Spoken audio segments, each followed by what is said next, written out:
What's going on, everybody? Hope you're all doing well. Sorry it's been a while since I've posted. Had a lot of stuff going on, family stuff, vacations, stuff around the house. I'm sure you know how it is. But I'm back. I've got some exciting things to share with you. First things first though, C8ZR1. Holy crap. That's probably the best looking car I've ever seen.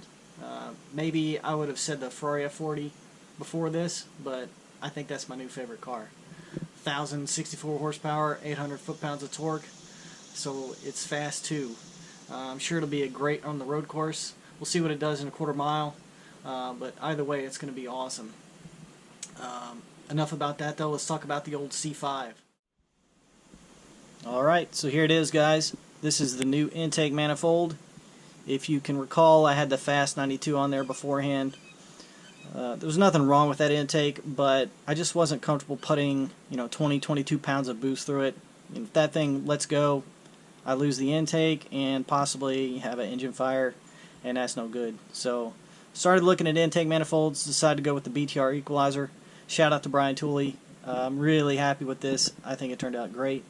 Didn't get this intake for looks, but man, it turned out good. I polished the lid, painted the emblems, and I'm real happy with that. Installation was a breeze. I really like how the intake bolts are down here. On the Fast, when you're putting the rear ones in, you have some trouble hitting the cowl. No problems with that with this. I did cut back here, but that has nothing to do with the intake. I was just kind of tired of it being difficult to hook up my fuel rails. Let me know if this looks as good on camera as it does in real life. But this thing, it's just mean. Looks great. So I'll be putting it through its paces soon. Still got to do some stuff on the tune. Work on getting the 2-bar tune adapted over to 3-bar, and do some other tweaking to it. And I'll be doing that shortly. So stay tuned. Thanks for watching. Like and subscribe.